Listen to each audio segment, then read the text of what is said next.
Last video में हमने पूर्ण प्रतियोगिता बाजार की विशेषताओं का अध्ययन किया है। आज जो हम वीडियो में करेंगे वो हम करेंगे पूर्ण प्रतियोगिता में कीमत का निर्धारण। पूर्ण प्रतियोगिता जो बाजार है उसमें कीमत का निर्धारण किस प्रकार किया जाता है। तो पूर्ण प्रतियोगिता में कीमत का निर्धारण, पूर्ण प्रतियोगिता की अवस्था में किसी वस्तु की कीमत उद्योग द्वारा निर्धारित की जाती है। मैंने पहले भी आपको बताया है, जो पूर्ण प्रतियोगिता बाजार की अवस्था होती है उसमें जो निर्धारित की जाती है कीमत, वो फर्म के द्वारा नहीं होकर उद्योग द्वारा निर्धारित की जाती है। फर्म कीमत स्वीकारक होती है और उद्योग जो है वो कीमत निर्धारक होते हैं। जो कीमत उद्योग निर्धारित करता है फर्म उसे स्वीकार करती है। फर्म को उसी पर अपना उत्पादन बेचना पड़ता है। तो पूर्ण प्रतियोगिता बाजार की अवस्था में किसी वस्तु की कीमत उद्योग द्वारा निर्धारित होती है। एक उद्योग द्वारा वस्तु की संतुलन कीमत उस बिंदु पर निर्धारित होती है जिस पर बाजार मांग तथा उद्योग की पूर्ति बराबर हो जाती है। जहाँ पर बाजार की मांग और उद्योग की पूर्ति दोनों बराबर हो जाएंगे वह संतुलित बिंदु होगा और उसी पूर्ण प्रतियोगिता बाजार में कीमत निर्धारित की जाती है। तो पूर्ण प्रतियोगिता बाजार में कीमत कहाँ पर निर्धारित की जाती है? जहाँ पर बाजार मांग तथा उद्योग की पूर्ति एक दूसरे के बराबर हो, वहाँ पर पूर्ण प्रतियोगिता बाजार में कीमत निर्धारित की जाती है। संतुलन कीमत उस बिंदु पर निर्धारित होती है जिस बिंदु पर मांग तथा पूर्ति बराबर हो जाए। ये 1 नंबर के क्वेश्चन में भी आता है कि पूर्ण प्रतियोगिता में कीमत कहाँ पर निर्धारित की जाती है। तो जहाँ पर उस बिंदु पर कीमत निर्धारित की जाती है जहाँ पर मांग तथा पूर्ति दोनों पूर्ण बराबर हो जाएं। तालिका दिखाई गई है। एक्स वस्तु की बाजार पूर्ति को दर्शाया गया, दूसरी सारणी में वस्तु की कीमत को दर्शाया गया और तीसरी सारणी में एक्स वस्तु की बाजार मांग को दर्शाया गया है। जब बाजार की पूर्ति 50 है और वस्तु की कीमत है 5, जब वस्तु की कीमत 5 है तो पूर्ति क्या हुई 50 है और मांग क्या है वो 10 है। 10 दर्जन एक वस्तु की जो मांग है वो 10 दर्जन है। और जब कीमत 4 हो जा रही है तो पूर्ति कितनी है 40 है और जो कीमत 4 होने पर पूर्ति 40 है तो वस्तु की मांग क्या है वो है 20 दर्जन।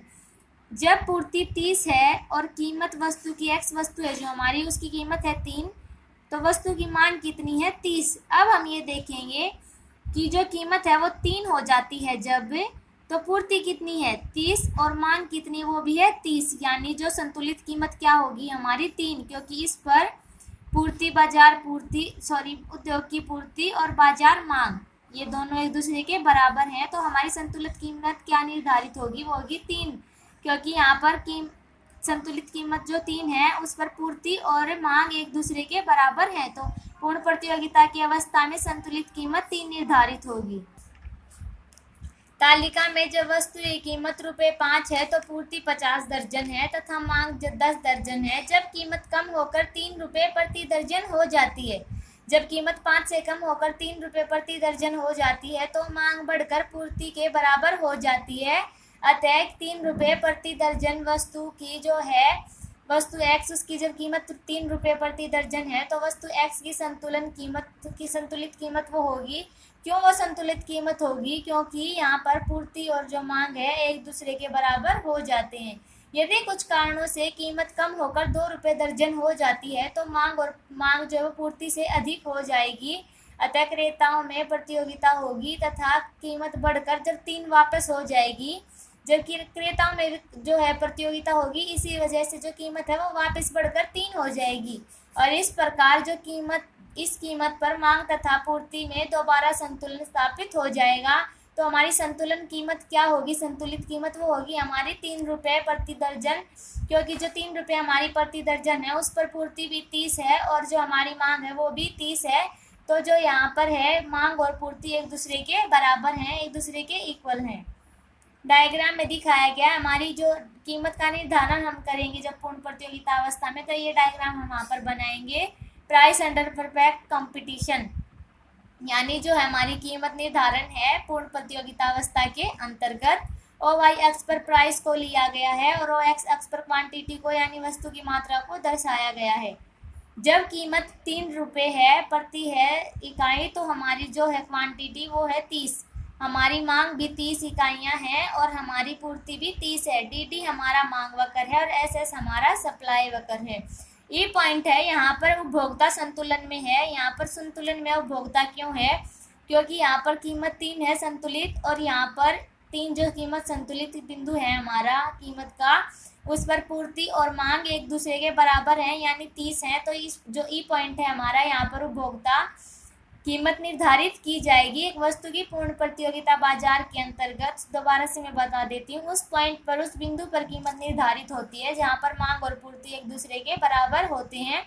तो जो हमारा ई पॉइंट है, यहाँ पर मांग और पूर्ति एक दूसरे के बराबर हैं, 30 है। तो जो 3 हमारी है कीमत, वो निर्धारित की जाएगी।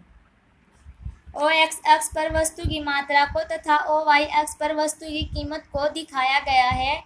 डीडी उद्योग का मांग वक्र है, यह ऊपर से नीचे की ओर झुका हुआ है। जो डीडी है हमारा, वो मांग वक्र है जो ऊपर से नीचे की ओर आ रहा है, झुका हुआ है।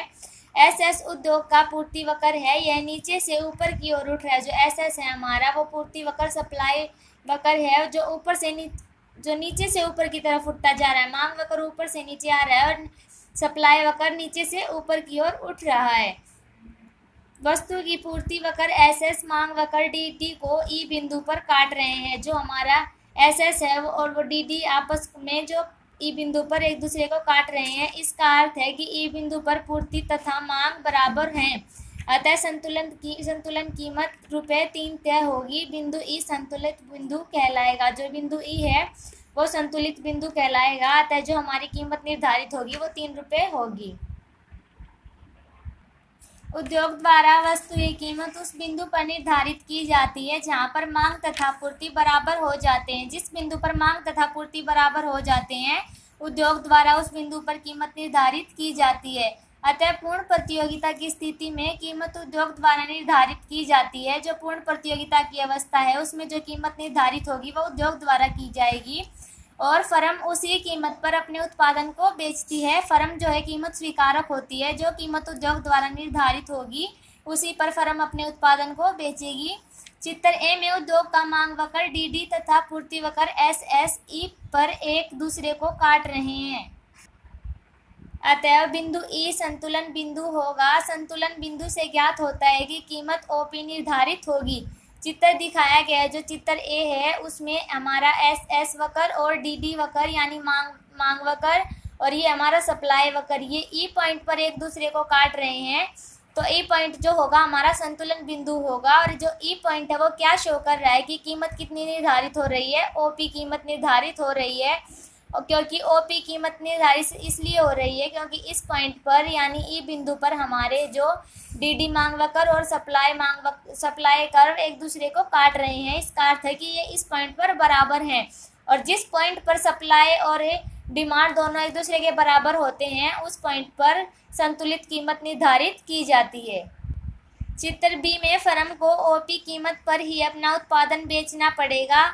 फर्म द्वारा बेची गई मात्रा कम हो या अधिक हो, कीमत ओपी ही रहेगी।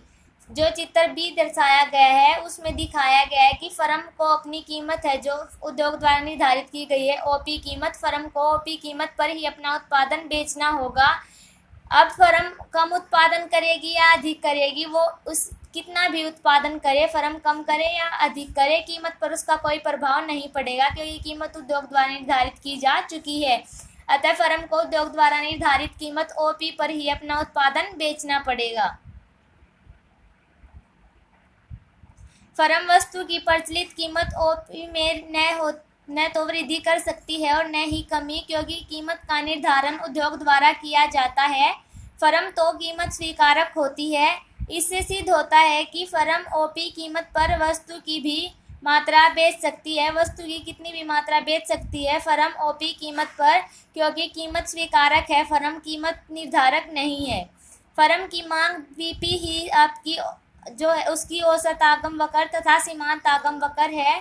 पूर्ण प्रतियोगिता में सीमांत आगम वक्र तथा औसत आगम वक्र एक दूसरे के बराबर होते हैं। जो फर्म की पीपी मांग वक्र है, जो फर्म की दिखाया गया है, फर्म है, ये दूसरा डायग्राम फर्म का दिखाया गया। तो पीपी जो मांग वक्र है, यहाँ पर AR बराबर MR है, यानी कि एवरेज रिवेन्यू बराबर है मार्जिनल रिवेन्यू, एक दूसरे के बराबर हैं।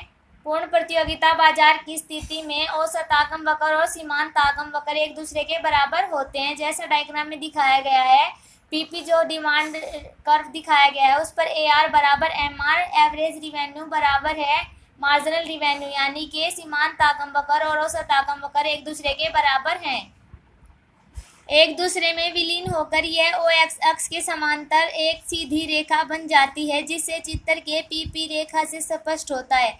जो चित्र का पीपी रेखा है उससे स्पष्ट हो रहा है कि यहाँ पर ए आर बराबर एम आर है, यानी कि average revenue is equal to marginal revenue.